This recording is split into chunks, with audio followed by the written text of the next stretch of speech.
इथे आपण एकाच पिठापासून दोन पदार्थ बनवणार आहोत. त्यासाठी मी 2 वाटी मैद्याचं पीठ घेतलं आहे.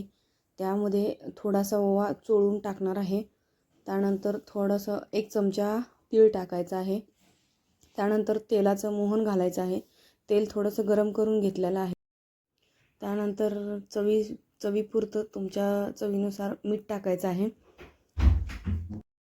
आणि आता आपण हे तेल जे होतं ते पिठाला चोळून घेणार आहोत व्यवस्थित. ते तेल सर्व पिठाला व्यवस्थित लागलं पाहिजे. व्यवस्थित असं चोळून घासून तेल पिठाला लावून घेणार आहोत. त्यानंतर मी इथे 2 चमचे रवा घालत आहे. त्यानंतर आता आपण पाणी मिक्स करून हे पीठ मळून घेणार आहोत. व्यवस्थित असं मळून घ्यायचं आहे. पीठ खूप जास्त पातळ मळायचं नाही. पीठ थोडंसं घट्टच असायला हवं. आणि आता आपण हे पीठ अर्ध्या तासासाठी बाजूला ठेवणार आहोत. आता अर्धा तास झालेला आहे. मी एक पिठाचा गोळा घेऊन तो लाटून घेणार आहे. थोडंसं पीठ पहिल्यांदा मळून घ्यायचं आहे. त्यानंतर एक छोटासा गोळा घेऊन तो पिठामध्ये बुडवून म्हणजे पीठ लावून लाटून घ्यायचा आहे. आपल्याला इथे पातळ अशी चपाती लाटून घ्यायची आहे. तुम्ही जितकी जास्त पातळ लाटाल तितके जास्त हे नमकीन खुसखुशीत होणार आहे. त्यानंतर आता आपण हे कट करून घेणार आहोत. कट करत असताना खूप जास्त मोठे पीस राहिले नाही पाहिजेत.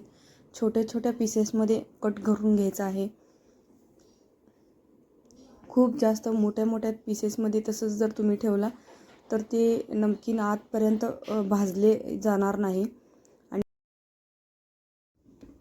आणि आता आपण हे थोडंसं दुमडून असं थोडंसं तुम्ही फक्त बोटाने पुढे जरी सरकवला तर ते आपोआपच होऊन जातं. फक्त थोडंसं फोल्ड करायचं आहे आणि बोटाने पुढं सरकवायचं आहे. अशाच पद्धतीने आपण आता हे सर्व बनवून घेणार आहोत.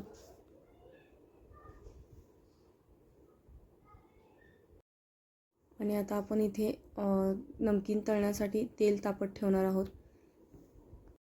आधी आपण खाऱ्या शंकरपाळ्या बनवणार आहोत. त्यासाठी साठा लागणार आहे.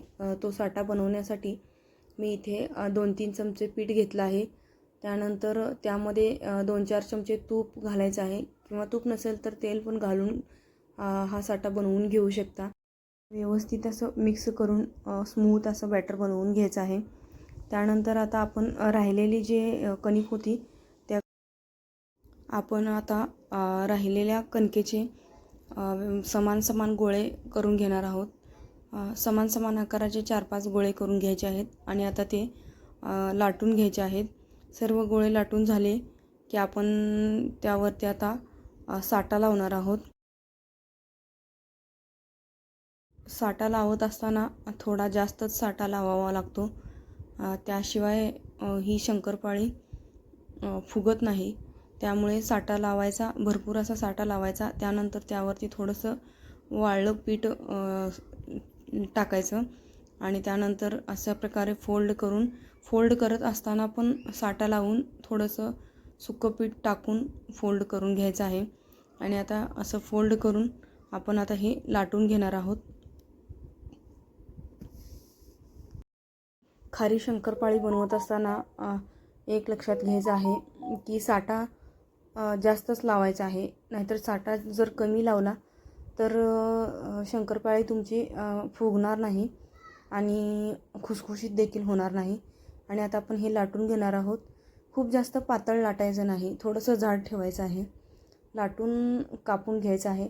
तुम्हाला ज्या आकाराचं हवं असेल त्या आकाराचं तुम्ही कापून घेऊ शकता. असं काही नाही की चौकोनी आकाराचंच लाटायला पाहिजे.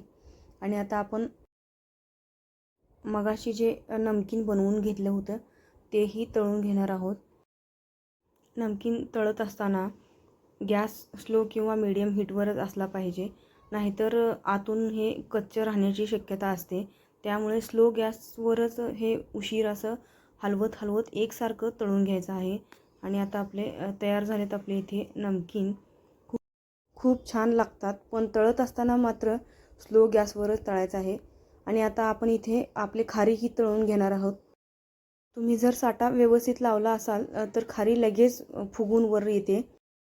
आपली ही खारी फुगून आता वरती आली आहे. आणि इथे मी खारी बनवत असताना साठा थोडा कमीच पडला आहे, त्यामुळे इतके जास्त लेयर्स आले नाहीत. पण तरीही ही खारी खूप छान अशी खुसखुशीत झाली आहे. तयार आहेत खाऱ्या शंकरपाळ्या.